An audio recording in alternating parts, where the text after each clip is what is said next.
സാഹിത്യത്തിൽ എഴുതപ്പെടുന്ന ഒരു കാര്യം സിനിമയിലേക്ക് പരിവർത്തനം ചെയ്യുമ്പോൾ നഷ്ടപ്പെടുന്നത് എന്ത്, അതിൽ ഉരുവം കൊണ്ട് മാറുന്ന എന്തൊക്കെയാണ്, അത് ഈ ഭയങ്കര കണ്ടീഷനിങ്ങിന്, പല കണ്ടീഷൻസിന് വിധേയമാകുന്നൊരു സംഗതിയാണ് ഈ തിരക്കഥ എന്ന് പറയുന്ന ഒരു സാധനം. അതിൻ്റെ പ്രധാനപ്പെട്ട ഒരു കാരണം എന്ന് വെച്ചാൽ, ആ പുസ്തകത്തിനെ സംബന്ധിച്ച് ഏറ്റവും ഇമ്പോർട്ടൻ്റ് ആയിട്ടുള്ള സീനുകളിൽ ഒന്നായിരുന്നു അതിൽ ആഗ്നസ് എന്ന് പറഞ്ഞിട്ടുള്ള ലേഡി ഈ സ്വർണം തിരിച്ചു കൊടുക്കണമെന്ന് അച്ഛൻ പറയുന്ന, പള്ളിയിലച്ഛൻ വിളിച്ചു വരുത്തി പറയുന്നൊരു സീനുണ്ട്. അപ്പോൾ അവിടെ അവർ ഈ വ്യവസ്ഥ കാരണം, ആരെയും പറ്റിക്കണമെന്ന് ആഗ്രഹമില്ലായിരുന്നൊരു സ്ത്രീ വ്യവസ്ഥ കാരണം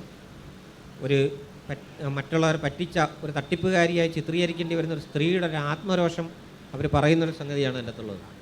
അപ്പം പറയുന്നതൊക്കെ വ്യവസ്ഥയില്ലേ ആഗ്നസ് എന്ന് ചോദിക്കുമ്പോഴത്തേക്ക്, വ്യവസ്ഥയൊക്കെ ഒരു അവസ്ഥ വരെ ഉള്ള അച്ചോ എന്ന് ചോദിച്ചിട്ട്, സ്വർണ്ണം അത്രയ്ക്ക് കൂടുതൽ ഇരിക്കുന്നുണ്ടെങ്കിൽ അച്ഛൻ്റെ അരമനയിൽ ഇഷ്ടം പോലെ ഇരിപ്പുണ്ടല്ലോ, അതിൽ നിന്ന് കുറച്ചെടുത്ത് ഉരുക്കി ഈ പ്രശ്നം അങ്ങ് തീർക്കച്ചോ എന്ന് ചോദിക്കുന്നൊരു ഭാഗം നിർഭാഗ്യവശാൽ സിനിമയിൽ വന്നില്ല.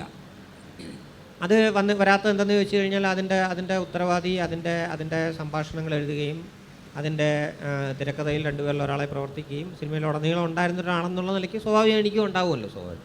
പക്ഷേ എഴുതുന്ന ഒരാളിനോട് പലപ്പോഴും സിനിമയ്ക്ക് അതിൻ്റെ ചട്ടക്കൂടുകളിൽ നീതി പുലർത്താൻ പറ്റണമെന്നില്ല ചിലവ്. എന്താ കാര്യം എന്ന് വെച്ചാൽ, നമ്മൾ ഒരു പ്രൊട്ടാഗണിസ്റ്റിന് അല്ലെങ്കിൽ പ്രധാന കഥാപാത്രത്തിനെ പിന്തുടർന്നുള്ളൊരു സഞ്ചാരം ഉണ്ട്.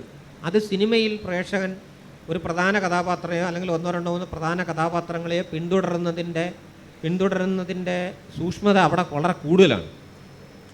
നോവലിനെ സംബന്ധിച്ചിടത്തോളം എനിക്ക് പല കഥാപാത്രങ്ങളിലൂടെ മാറി വന്ന് ഒരു വലിയ സീൻ അവിടെ ഈ അമ്മയ്ക്ക് വേണ്ടി സൃഷ്ടിച്ചു കൊടുക്കാൻ പറ്റും.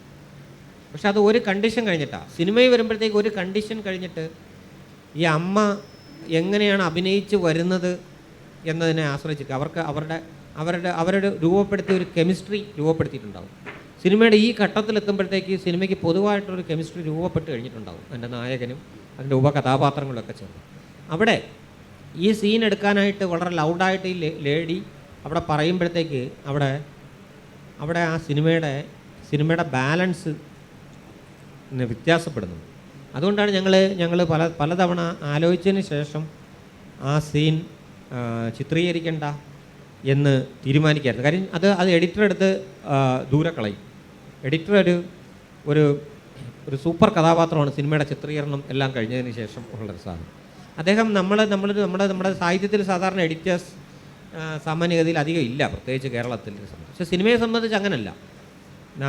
നായകനും സംവിധായകൻ്റെയോടും ഒക്കെയും തർക്കിക്കാൻ പോകുന്ന തരത്തിലുള്ള ഒരാളാണ്, പ്രതിഭാശാലിയായ ഒരാൾ തന്നെയാണ് അതിൻ്റെ എഡിറ്ററും. ഇതിവിടെ നിൽക്കില്ല, ഈ യാത്രയിൽ ഈ സീൻ ഇവിടെ നിൽക്കില്ല, ഇത് ഒലഞ്ഞു നിൽക്കുക, ഇതിൻ്റെ ബാലൻസ് തെറ്റാണ് എന്ന് നമ്മൾ മുൻകൂട്ടി കണ്ടുകൊണ്ടാണ് അത് പോയത്. അതൊരു കോംപ്രമൈസ് അല്ല, അത് ഈ സിനിമയെ സംബന്ധിച്ചുള്ള അതിൻ്റെ വ്യവസ്ഥയുമായി ബന്ധപ്പെട്ട ഒരു യാഥാർത്ഥ്യമാണ് അത് സംഭവം വരുന്നത്. ഒരവസ്ഥയാണ്, അതൊരവസ്ഥയാണ്.